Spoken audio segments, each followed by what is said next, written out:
Не заощаджуй на безпеці. Шкода Кодіак зі знижкою 38 тисяч гривень. Тим часом наш Генштаб повідомив вчора офіційно про те, що у росіян стало на одне корито менше у Чорному морі. Уражено було, причому нове корито, яким росіяни пишалися. Йде мова про ракетний корабель «Циклон». Ось як він виглядав у пропагандистських російських сюжетах, коли був спущений на воду і взятий на озброєння Чорноморського флоту Росії. Вже флотилії. Очевидно, що Чорноморський флот вже втрачає свій статус повноцінного флоту, але це розробка справді останніх років, і зовсім недовго цей корабель під назвою «Циклон» зумів поплавати у Чорному морі і повиконувати якісь бойові завдання. Важливо, що це малий ракетний корабель, але носії крилатих ракет, зокрема «Калібр», відповідно, його знищення є надзвичайно важливим, і вдалося його уразити у ніч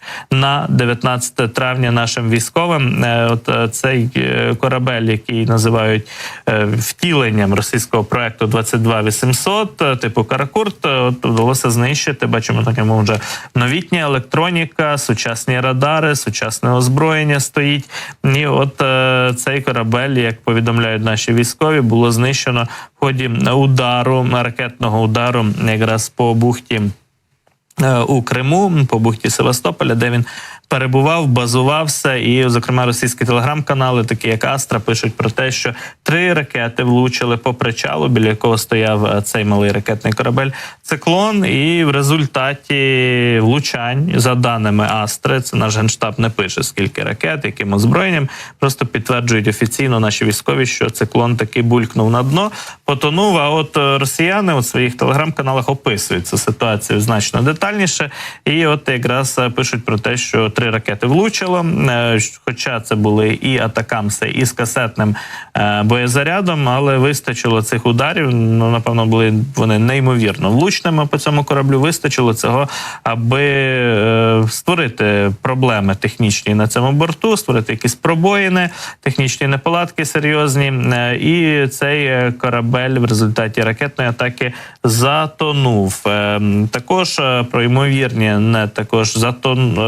знищення цього корабля писав і український телеграм-канал «Кримський вітер», який описує ситуації, різноманітні атаки, їхні наслідки на окупованому півострові, з посиланням на супутникові знімки, що корабель ось стояв, а потім, власне кажучи, зник, і його силует уже видніється на дні морському бухти біля Севастополя.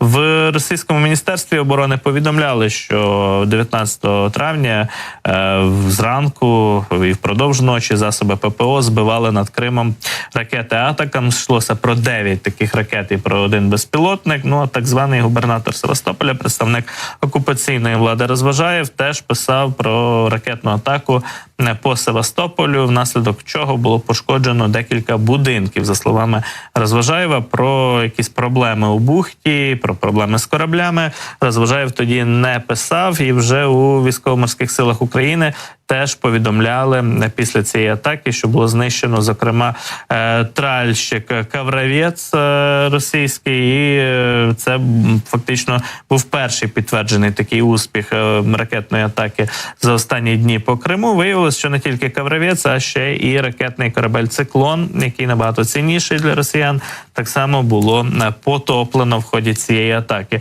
Тож у росіян стає все менше кораблів, і ті кораблі, які залишаються саме у пунктах базування в Криму, вони, очевидно, ризикують значно більше, ніж ті, які росіяни намагалися врятувати і вивели в Новоросійськ. Хоча і до Новоросійська українські дрони долітають. На жаль, атакамсами не можна бити в тому напрямку, та й зрештою дальність наразі з тих ракет, які Україна має, не дозволяє по Новоросійську наносити ракетних ударів. Тут би і Тауруси нам знадобилися, німецькі, і інші типи озброєння. Поки що бачимо, що є непорозуміння, певні різниці у ставленні між нами стосовно необхідності ударів по російській території і уставлені позиції наших західних партнерів. Ані німці, ані американці наразі не йдуть на те, аби дозволити завдавати таких ударів своїм озброєнням по території Росії, навіть по воєнних базах чи воєнно-морських, що вкрай необхідно зробити.